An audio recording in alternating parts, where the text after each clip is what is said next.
Bem, mas no que se refere ao ocultismo, a grande preocupação das pessoas está centrada nos escândalos, no homossexualismo, no adultério, no furto de coleta, esses escândalos aí que ocorrem em todos os lugares.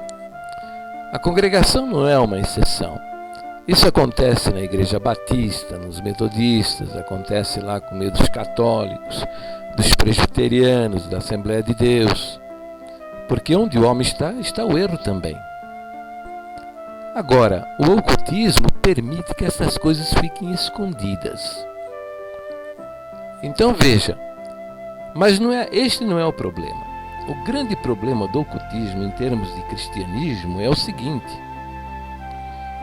é que o adultério, o homossexualismo de um ancião, de um diácono, de um cooperador não afeta a minha alma.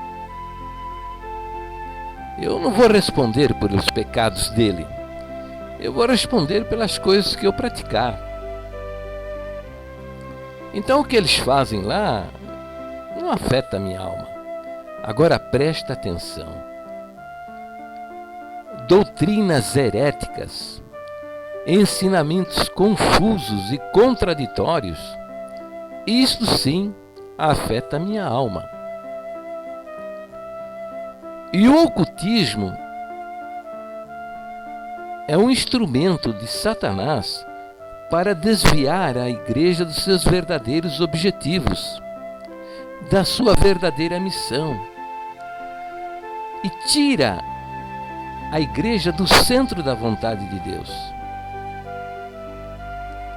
Então veja, nesse ocultismo que vive o nosso ministério, eles estabeleceram ainda a disseminação dessas doutrinas, desses ensinamentos, por meio de listas secretas de ensinamentos, que são dirigidas aos anciãos.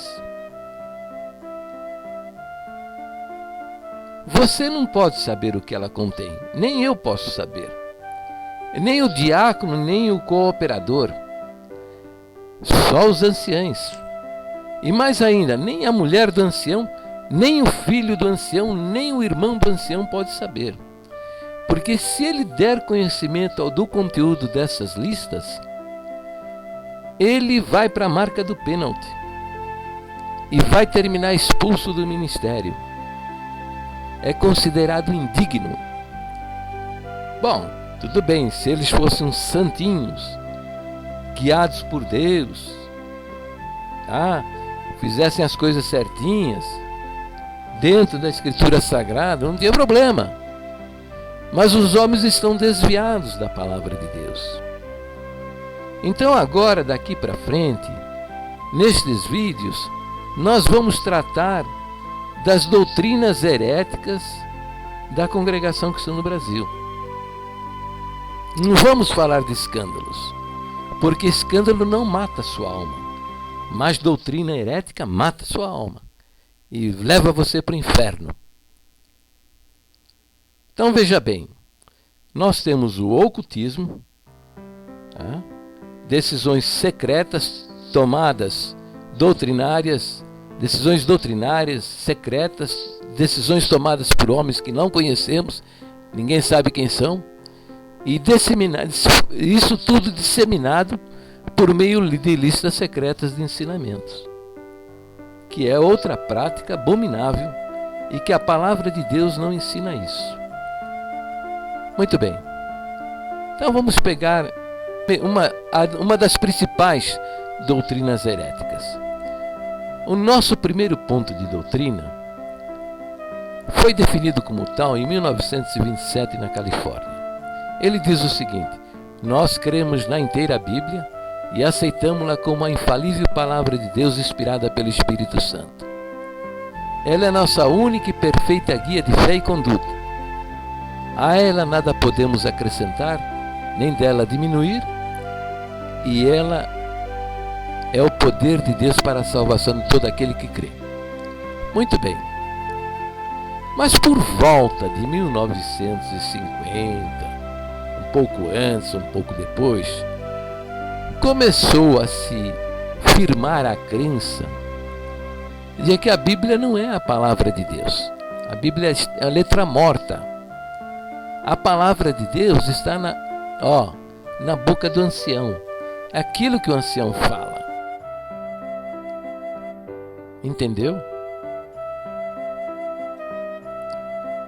Então veja, a princípio a palavra estava na boca do ancião. Depois, a palavra não é a Bíblia, é o que sai da boca do ancião.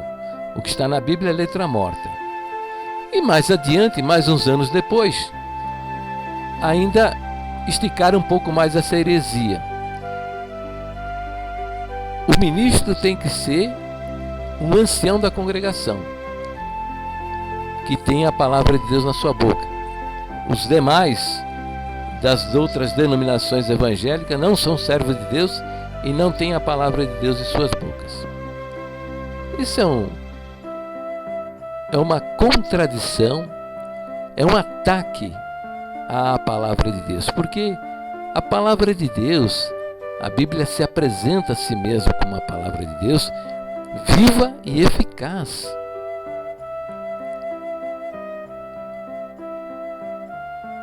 Eles mudaram a redação para dar fundamentação àquilo que eles acreditam desde 1950, que a Bíblia não é a palavra de Deus.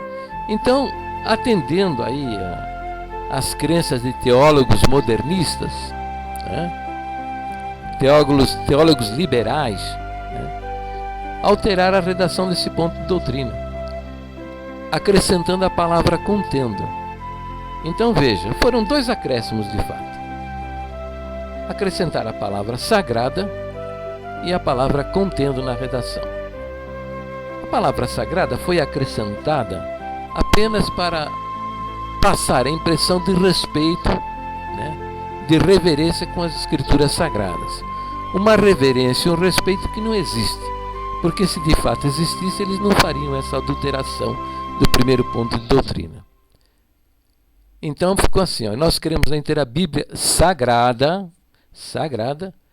e aceitamos-la como, aqui vem o X da questão, como contendo a infalível palavra de Deus. Então veja, a adulteração está aí. O original, em 1927, que consta lá no final do nosso inário, nós cremos na inteira Bíblia e aceitamos-la como a infalível palavra de Deus inspirada pelo Espírito Santo. Agora, de 95 para cá, ficou: nós cremos na inteira Bíblia sagrada e aceitamos-la como contendo a infalível palavra de Deus inspirada pelo Espírito Santo. Muito bem, olha, meu caro amigo, você deve entender muito bem e com facilidade que entre ser a palavra de Deus e conter a palavra de Deus há um oceano de diferença.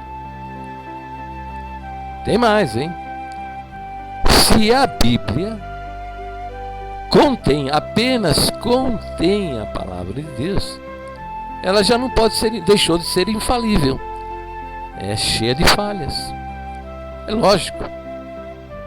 Porque há partes onde pode conter a inspiração divina e outras partes podem não conter a inspiração divina.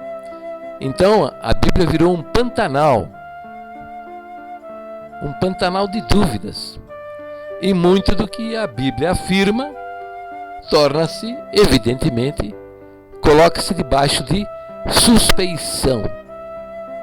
Torna-se suspeito algumas afirmações que a Bíblia faz. Bom, tudo bem, eles façam o que quiserem fazer com as suas doutrinas, mas eu entendo que eles devem vir a público e dizer para as pessoas: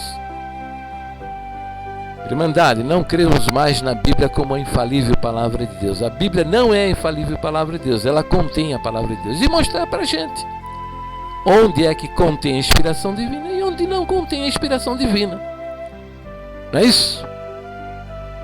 Mas eles não procedem assim.